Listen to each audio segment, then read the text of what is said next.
Bienvenidos a esta serie de estudios sobre aspectos de la vida cristiana en Filipenses. Juntos vamos a compartir una serie de charlas sobre este libro tan hermoso, un libro de la palabra del Señor que sale desde el corazón de un hombre que estaba padeciendo por una circunstancia especial.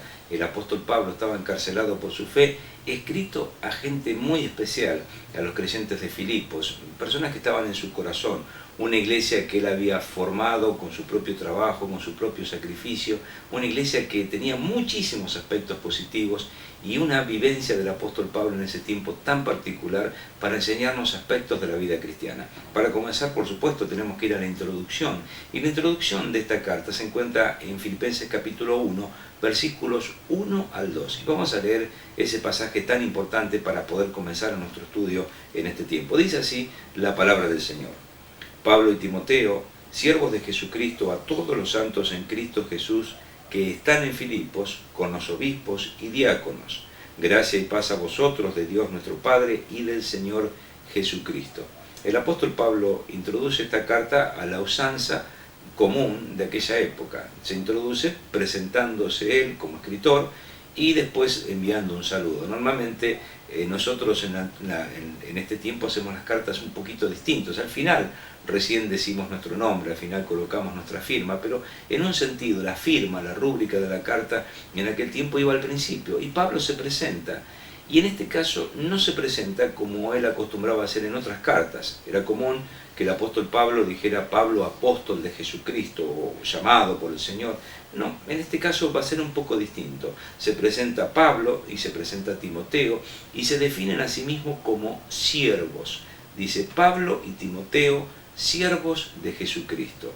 Quizás sea por el mismo contenido de la carta, quizás sea por causa de la relación particular que Pablo tenía con la gente de Filipos. La cuestión es que él no utiliza su título apostólico, su título oficial, porque no lo requería evidentemente la epístola, y él se presenta como un siervo del Señor. Y dice que Timoteo era un siervo también. Timoteo es aquella persona tan especial de la cual Pablo va a hablar más adelante en la carta y vamos a estudiar acerca de su persona un poquito más cuando llegue el momento. Timoteo era aquel compañero que estaba permanentemente al lado del apóstol Pablo, era en un sentido quien iba a seguir los pasos del apóstol Pablo, aquella persona a la quien Pablo confiaba, a quien él llamaba como su hijo amado, y no necesariamente era el coautor de la carta, no necesariamente ni escribió ni dictó parte de la carta, dice simplemente que estaba con el apóstol acompañándolo en aquel momento. Y Pablo, para definirse a sí mismo y para definir a Timoteo, dice: nosotros somos siervos de Jesucristo. La palabra más común para describir la palabra siervo es la palabra doulos. Hay 5 palabras en el Nuevo Testamento para describir este concepto, pero doulos es la palabra más común y describe a uno que nació dentro de su condición de esclavo, uno que está atado a su Señor como un esclavo, uno que está en una relación permanente con su Señor y dicha relación solamente la muerte puede quebrantar. Uno cuya voluntad está absorbida en la voluntad de su Señor, uno que sirve a su Señor hasta el punto de desatender sus propios intereses. Pablo está hablando de sí mismo y de Timoteo como aquel tipo de persona, ¿no? Como aquel que está dispuesto a servir al Señor hasta el punto de desatender sus propios intereses. Entendemos esto cuando consideramos el contexto histórico de la carta y nos damos cuenta que Pablo estaba escribiendo la carta desde una cárcel en Roma. La verdad es que estaba en Roma no por haber cometido algún delito público, por haber hecho algún mal, sino por causa de su fe. Él fue apresado allí estando en Jerusalén y él apeló al César y fue enviado a Roma por causa de la fe, por ser cristiano, por la persecución que hubo directa acerca de su persona y la obra que él desarrollaba. Y dice, nosotros somos siervos, hemos desatendido nuestros propios intereses, y su condición de preso mostraba su relación tan especial con el Señor hasta ese punto de decir estoy dispuesto a ir a la cárcel por causa de mi Señor.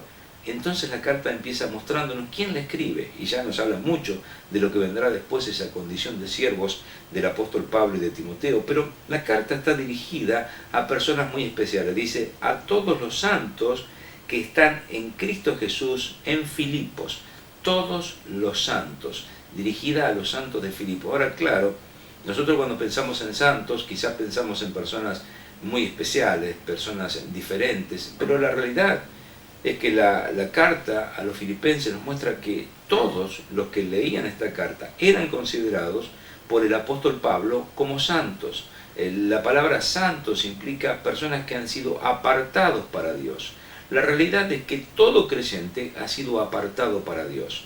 La prueba de esto se encuentra en 1 Corintios capítulo 1, versículo 2, donde el apóstol le escribe a los corintios que, como leemos después, la verdad que vivían en mucha carnalidad y había mucha manifestación de pecado en esa iglesia, y Pablo los define como santificados en Cristo Jesús, llamados a ser santos. Y ese pasaje en un sentido nos muestra la realidad de nuestra condición. Hemos sido hechos santos por Jesucristo, somos santificados en Cristo, la sangre de Cristo nos limpió de todo pecado y tenemos un llamado a practicar la santidad, a vivir en consecuencia de lo que somos. Dice que somos santos ante los ojos del Señor. Somos santos que caminan, no somos santos puestos en un lugarcito, en un rincón, en un recuadro. Somos santos vivos, apartados para Dios por los méritos, la obra, la sangre de Cristo. Y de esa manera eran los filipenses, que eran una iglesia bastante buena, pero también tenían sus conflictos. Y Pablo de todas maneras los considera como santos. Y él no solamente dirige la carta a los santos, sino que habla de una categoría especial de personas en ese lugar. Dice allí, a todos los santos en Cristo Jesús que están en Filipos, con los obispos y los diáconos. ¿Saben? Toda iglesia tiene santos, que son cada uno de los miembros de la iglesia, pero también en toda iglesia hay servidores, personas como los obispos y los diáconos. La palabra obispos, o la palabra episcopo, en el idioma original, está hablando de vigilantes o supervisores, o sobrevedores, o ancianos, personas que están sobre el liderazgo de la iglesia, observando cada una de las necesidades y cuidando a la iglesia de cualquier cosa mala que pudiera sucederle. Ese es el puesto de liderazgo que está reservado para algunos. Pero también menciona así los diáconos, y literalmente esa palabra significa aquellos que sirven.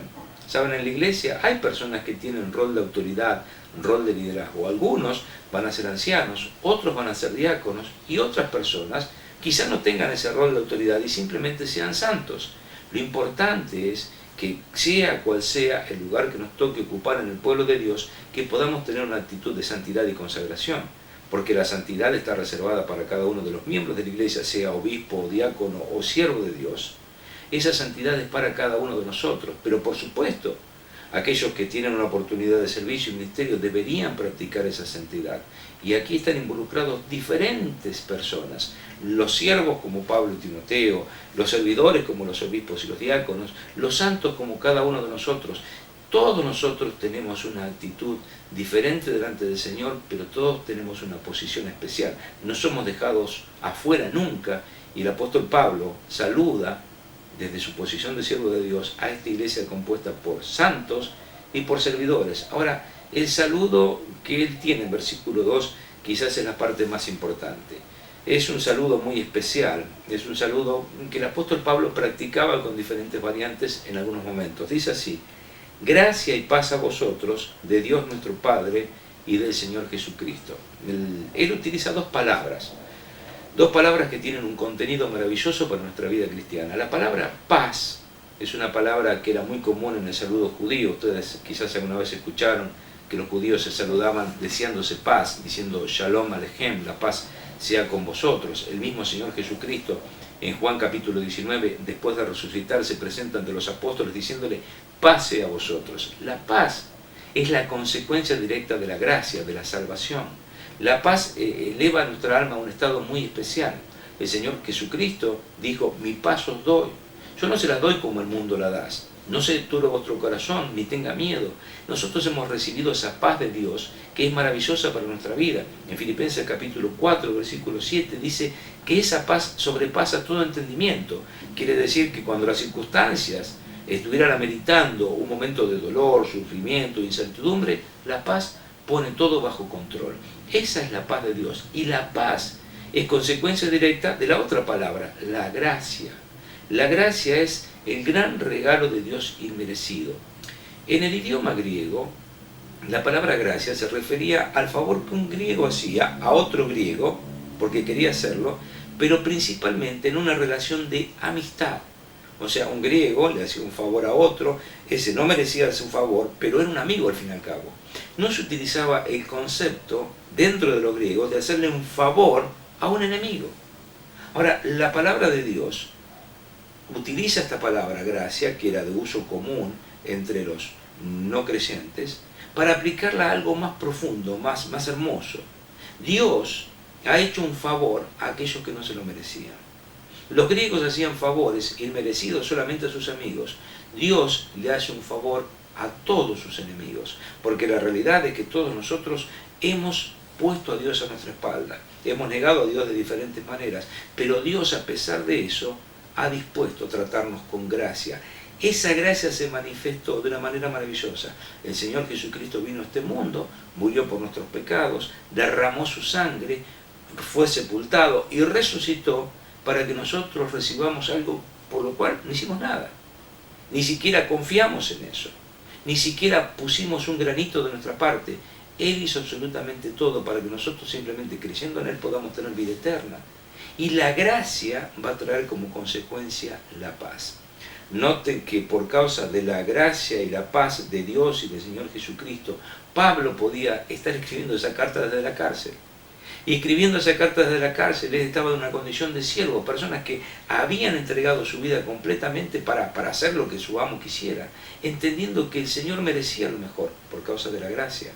Y por causa de la gracia la gente de Filipos eran santos. Y por causa de la gracia algunas personas podían servirle en otra situación como obispo o diácono.